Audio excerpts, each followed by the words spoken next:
Good evening, everyone. All right, so that best films of 2022 list is coming. It is going to be the next video right after this one. I don't know when it's going to come. I still have to record it, but I promise you, this time it is coming for real. But before we get on to that, I did treat myself to a bit of a collection update recently. So let's start with some films. I got myself a stack of 5 great films that I added to my collection.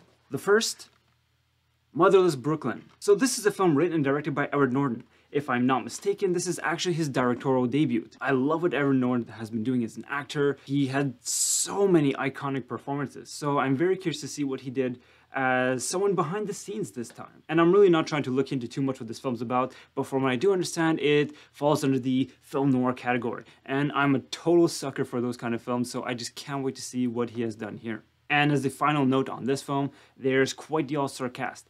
William Dafoe, Bruce Willis, which it's super sad to see what he's going through with his health right now, but I relish the idea of revisiting some of his older films or some of his more recent films. If memory serves me well, this film came out in 2019. Next, this is a film that I've seen already, but I didn't actually have it in my collection.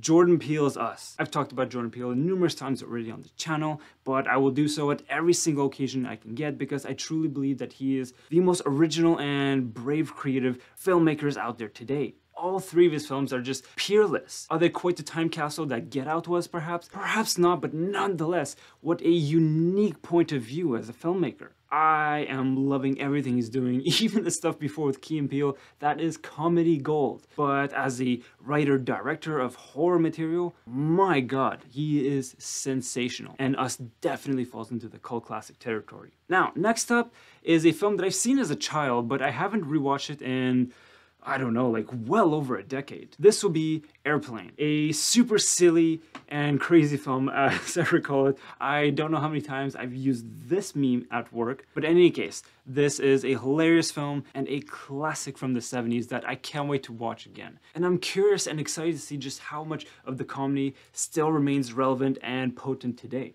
I'm sure I'm gonna have a blast. Alright, next up, of course, a film that I've seen dozens of times, but for whatever reason, I couldn't find a copy of my own of this film. I do think I have like a box set somewhere at my father's perhaps, but nonetheless, I got myself my own copy of The Matrix. Yeah, this film was groundbreaking back when it came out, and today watching it is even scarier than ever before. It feels like one of those films that just grows in powers as the years go by. And even in terms of visual effects, it doesn't feel like it aged poorly at all. It's a badass film and a classic of the century.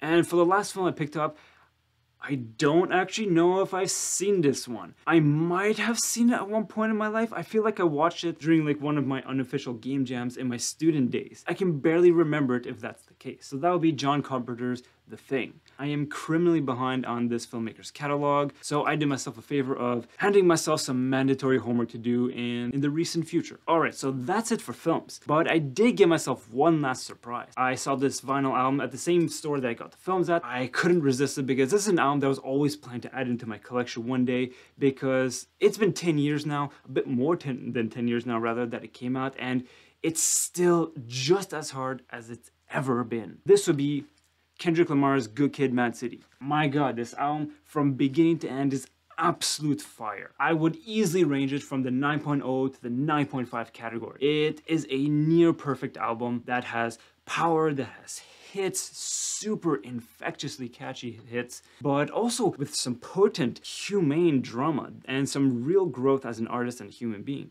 It's an album that I keep revisiting throughout the years, and every time I come back to it, it's as if it just grows and grows with power and nostalgia. It really is a decade-defining album for me, and one of the albums I probably listened to the most in my life at this point. So this video might come out in March, but this is my February of 2023 collection update. Yeah, I don't know when I'm gonna get around to doing another collection update video because I have so much homework to do. Well, work alone, but then so many games, so many movies, so much music out there. It never ends, just endless horizons of oceans of things to check out.